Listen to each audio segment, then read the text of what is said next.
for death. Whether it's Sengoku, Ace, or Rayleigh, they can clearly feel the raging anger brewing on Garp at this moment. Luo Xiu first killed the two Garp students Coby and Belumbo, then handed Ace to Marine, and directly revealed Ace's identity to the world government. Later in Sabayati Archipelago, Luffy and his Straw Hat Pirates were almost wiped out, so Luffy is still imprisoned in Impel Down. The most unacceptable thing for Garp is that because Luo Xiu brought too much psychological shadow to Luffy, he killed his partner and snatched away two of Luffy's partners at the same time. It is precisely because of this that when Garp saw Luffy's state of despair and collapsed faith when he was in Impel Down, his heart couldn't help but twitch. Under the blessing of all these incidents, Garp wished so much to smash the head of that D Luo Xiu with his own hands. Originally, he thought that after this war was over, he would personally take Marine 3 Admiral to find Luo Xiu together and kill the D. Unexpectedly, Luo Xiu actually delivered it to your door. Can Garp bear it? Garp turned his head to look at Sengoku, his fists collided violently, a dull roar erupted, and he said to Sengoku in a deep voice. Sengoku, I'm going to kill this D. Sengoku looked at Luo Xiu on the opposite side, looked at the half-smile expression on Luo Xiu's face, pondered for a moment, and finally nodded. Okay, I'll let Sakazuki, Kuzan, and Pelusolino help you. But you have to remember, if the Whitebeard Pirates, the Red Hair Pirates, and the remnants of the Roger Pirates have not dealt with Luo Xiu by the time they arrive at Naval Headquarters, then you must give up. Garp selectively ignored Sengoku's last words. After getting Sengoku's permission, Garp didn't hesitate at all, stomped hard, and rushed directly towards Luo Xiu's position. Seeing this situation, the corners of Luo Xiu's mouth curled up slightly, and he looked at Garp, the marine hero, with a playful face. Facing Garp's fist hitting his head, Luo Xiu didn't use the time fruit ability immediately, instead he also raised his fist and directly chose to have a head-to-head confrontation with Garp. Boom! The moment Luo Xiu and Garp's fist collided, a violent roar resounded through the sky. An extremely terrifying wave spread rapidly towards the entire naval headquarters centered on the two people's positions. Under the powerful aftermath of the battle, the originally incomparably hard ground of naval headquarters was lifted up inch by inch, and the sky was filled with dust, mist and gravel, directly covering the figures of Luo Xiu and Garp. The nearby sailors, after seeing this situation, retreated immediately, for fear that they would be involved if they were not careful. After all, this kind of battle between top-level powerhouses, even if it is just the aftermath of the battle, is simply not something ordinary people can face. But even so, all the sailors present are still paying close attention, wanting to know whether their marine hero, Vice Admiral Garp, can get rid of this vicious guy, Luo Xiu. What they didn't know was that under the cover of dust and gravel all over the sky, Luo Xiu easily resisted Garp's fist and laughed at Garp while laughing. Vice Admiral Garp, you marine hero, your strength is not as exaggerated as marine advertises. If you finish me off at Enies lobby, Fire Fist Ace's identity will not be exposed, and there is no need to kneel on the execution platform like now, waiting for the moment of public execution. Oh yes, and your grandson, Straw Hat Luffy, doesn't have to be imprisoned in Impel Down anymore. Speaking of which, Vice Admiral Garp, have you seen your grandson's appearance now? As the words fell, the veins on Garp's forehead bulged, and his face instantly became extremely distorted and ferocious. His fists kept hitting Luo Xiu in front of him, and he couldn't help but growl. Luo Xiu, you bloody b*****************************************************************************************************************************************FIRE mouth raised when he heard the words, not only didn't it end there, but directly increased the intensity. Vice Admiral Garp, as a marine hero, can't even protect his own family. He can only watch Fire Fist Ace being publicly executed in front of you. I'm really curious about how you feel right now. Boom. As Luo Xiu's voice fell, an incomparably terrifying aura erupted from Garp. The breath of the whole person seemed to be a little bit disordered. Luo Xiu's words had already made Garp completely lose his mind, and was completely dazzled by anger. Even though he knew that Luo Xiu was deliberately trying to provoke him in this way, Garp still couldn't control his emotions. Garp couldn't care about anything else. He stomped hard, and a deep pit appeared directly on the spot, and Garp, the marine hero, used this force to appear in front of Lu Shu again. However, after seeing this scene, Luo Xiu's eyes flashed brightly, and he let out a loud shout. Chaos Golden Watchman, hum. In an instant, the restraint of the time fruit ability that he had felt in Enies lobby appeared on Garp again, and his actions and speed were directly slowed down dozens of times. Garp woke up suddenly, and broke out with all his strength to break free from the shackles of the time fruit ability, but unfortunately, it was too late. Luo Xiu's fist as big as a sandbag aimed at Garp's head and smashed it down. Boom. Accompanied by a muffled sound, Garp's body flew upside down uncontrollably under the tremendous power contained in Luo Xiu's fist. After tumbling dozens of times in the air, under the watchful eyes of all the marines on the scene, and even the people all over the world, Garp, the marine hero, slammed into the wall. Boom. Garp's whole body was embedded in the wall, and his face swelled rapidly visible to the naked eye. After seeing this scene, Ace on the execution platform suddenly struggled and shouted with worry. Old man. Sengoku clenched his fists, his eyes were full of anger. He wished he could get off the stage himself now, and join hands with Garp to finish off Luo Xiu, that'd be ***********************. But for the current Sengoku, protecting the benefit platform and the regiment is what he needs to do most at the moment. After all, no one can guarantee when the Whitebeard pirates, the Red Hair pirates, and the remnants of the Roger pirates will come here. On the other side, Marine 3 Admiral couldn't help but sit up straight after seeing Garp fly away with a punch from Luo Xiu, and his face became serious. Akainu narrowed his eyes slightly, looked at Luo Xiu who seemed to be unaffected in the slightest, and couldn't help asking. During the Sabayati archipelago, did the two of you really give your best when you teamed up to deal with Luo Xiu? Hearing this, Aokiji and Kizaru looked at each other, their expressions became a little strange, and they said firmly. Sakazuki, what are you talking about? Of course we wouldn't hold anything back then. But the strength possessed by that guy Luo Xiu has indeed surpassed our Marine's previous expectations. In particular, the time fruit ability he possesses is extremely powerful. You also know that in a battle of our level, even if it's just a moment of distraction, may be the final decisive factor. But for Luo Xiu, as long as he wants, he can control the flow of time on anyone at will. Akainu took a deep look at Aokiji and Kizaru on both sides, and said slowly without dwelling on the previous question. No matter what purpose he has, this time, he must be eliminated. While talking, Akainu stood up abruptly, and planned to leave the field immediately, and united with others to kill Luo Xiu first. In Akainu's eyes, Luo Xiu is far more threatening than Whitebeard. No matter how brilliant that guy Whitebeard has been, but now, both are old and less threatening. On the other hand, Luo Xiu, this guy, now has the strength to be able to not fall behind in the face of two Marine admirals teaming up. The most important thing is, according to the information they got, this fellow Luo Xiu is not yet 20 years old. It is precisely because of this that Akainu is so eager to kill Luo Xiu and remove this huge threat completely. As for whether Aokiji and Kizaru released water when they were besieging Luo Xiu in the Sabayati archipelago, Akainu actually didn't doubt them. Use this method to run and sarcasm them. After all, Luo Xiu has no background, so he is not worthy of Aokiji and Huang Yuan, these two marine admirals. After hearing Akainu's words, Aokiji and Kizaru looked at each other, and they both agreed with this opinion very much. Deng even stood up at the same time, planning to surround and kill Luo Xiu together. However, at this moment, Luo Xiu looked at Garp, who was struggling to get out of the wall, and said with a smile. Marshal Sengoku, why do I feel a little strange? I just revealed the identity of Fire Fist Ace, the son of the Pirate King Roger, and said a few words that first helped you Marine. Vice Admiral Garp, the Marine hero, why is he so excited all of a sudden? Having said that, Luo Xiu paused, with an intriguing smile on his face. He no longer looked at Garp, but turned his gaze to Sengoku on the execution platform, and said jokingly. Marshal Sengoku, do you think Vice Admiral Garp has any special relationship with this Fire Fist Ace? Otherwise, how could he hate me so much because I gave the Fire Fist Ace to Marine? After the voice fell, the naval headquarters fell silent again. The sailors all stared wide-eyed, looking at Vice Admiral Garp, who had just come down from the wall. A flash of light unconsciously flashed in their eyes. Doubtful look. After Luo Xiu reminded them, they realized that since the Fire Fist Ace fell into the hands of Marine, Vice Admiral Garp has become a little bit wrong. I can no longer hear Vice Admiral Garp's iconic laugh, and his previous indifference has changed, and his face has always been gloomy. In their impression, Vice Admiral Garp has never had such a situation. Sengoku's pupils shrank suddenly on the execution platform, and an incomparably terrifying aura erupted from his body. His eyes were filled with anger and killing intent. He wished he could kill him on the spot. Kill this guy Luo Xiu. Sengoku knows that Luo Xiu got the news that Ace was adopted by Garp from nowhere. If this news comes out of Luo Xiu's mouth, then their marine will be cast aside by the people of the whole world. The most important thing is that the current naval headquarters is full of live phone bugs, and every move of marine is being watched by the people of the whole world. Thinking of this, Sengoku fixed his eyes on Luo Xiu and said in a deep voice. Luo Xiu, we, marine, will never have anything to do with pirates. If you want to slander marine, you will have to pay the price. Sengoku now only hopes that this guy Luo Xiu can be more rational and never expose the relationship between Garp and Ace.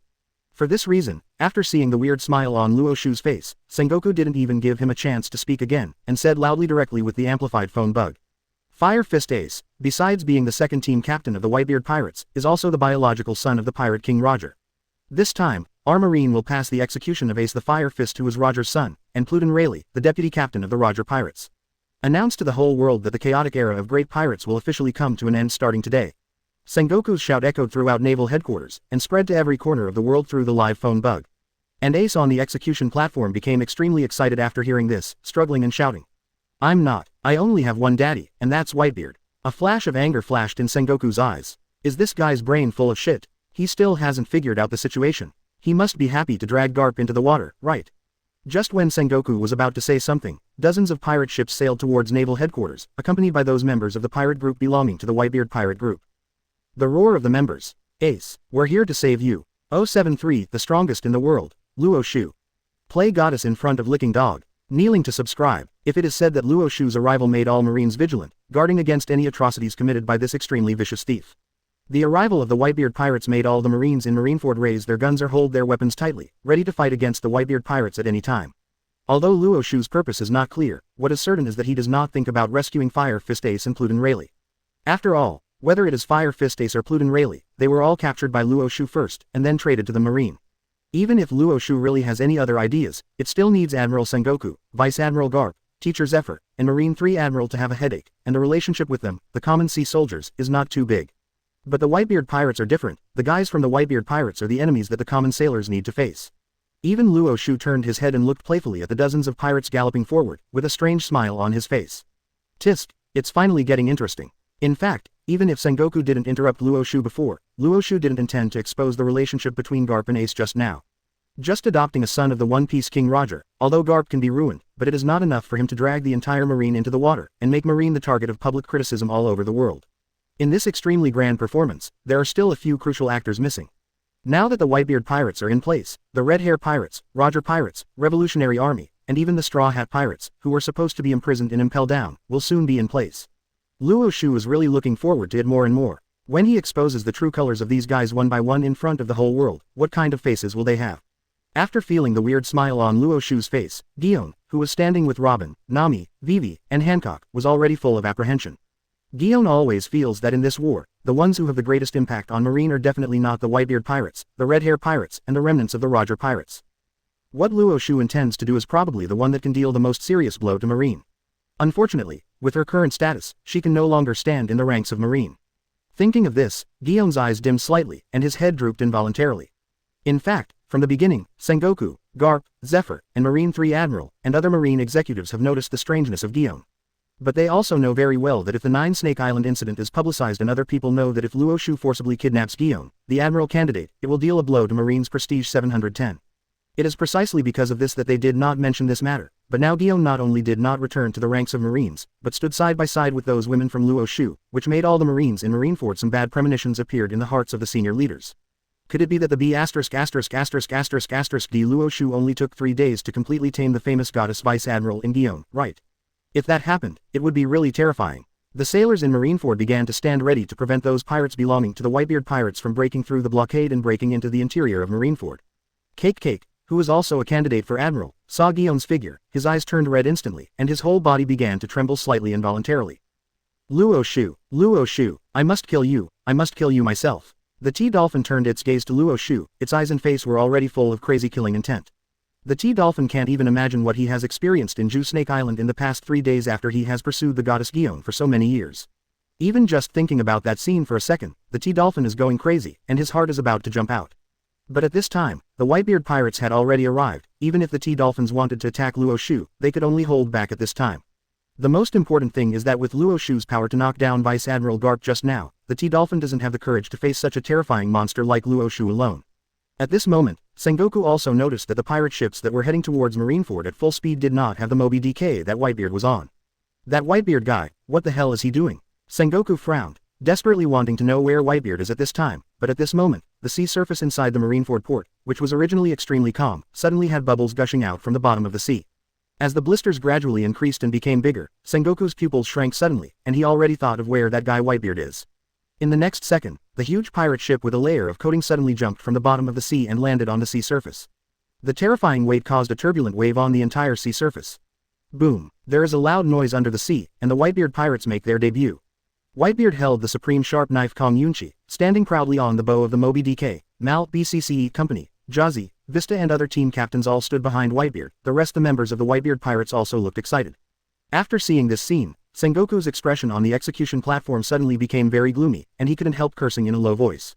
Whitebeard, this guy is really unexpected. Originally, in order to keep the Whitebeard pirates out of Marineford, Sengoku made very adequate preparations for this, and arranged many warships outside the port, just to block the Whitebeard pirates from invading Marineford. But it turns out that Whitebeard just used a layer of coating, and all his preparations were in vain. Whitebeard looked at the execution platform, grinned at Sengoku and said loudly, "We haven't seen each other in decades, Sengoku." Sengoku's face was gloomy, his eyes became very cold, and he had no intention of talking to Whitebeard at all. Whitebeard didn't care about that either, his raised beard trembled and he said loudly, "Is my dear son all right?" Hearing this, without waiting for Sengoku to respond, Ace, bound by the seastone shackles, trembled suddenly, his body also began to struggle forward, and he yelled at Whitebeard who was standing on the bow of the Moby DK. "Daddy." Upon receiving Ace's response, Whitebeard immediately grinned, and the 14 captains standing behind him, as well as members of the Whitebeard pirates on the Moby DK, shouted at Ace on the execution platform. "Shout out, Ace, we will never let anyone hurt you. Wait for me Ace, we'll get you out right away. Marine, if you are sensible, let Ace go now, otherwise, you naval headquarters will cease to exist after today. Whoa, kill these Marines and get Ace out." The roars of the members of the Whitebeard pirates reverberated over the entire Marineford, making the sailors present nervous involuntarily. At this moment, Whitebeard suddenly noticed that inside Marineford, there was another guy who didn't belong to the Marine camp, and also didn't belong to the Whitebeard pirates. Marco, if the old man is not mistaken, that guy is Luo Xiu, right? Hearing this, the captains standing behind Whitebeard all followed Whitebeard's gaze. Sensing the gazes of Whitebeard, Marco, Joes and the others, Luo Xiu not only did not back away, but even waved his hands with a smile to say hello, a very polite manner. Seeing this situation, Marco, who has always been very calm, could not help but twitch the corners of his mouth, and his face was instantly filled with cold anger. "That's right, Dad, that guy is the one who started the war between our Whitebeard pirates and Marine, Luo Xiu.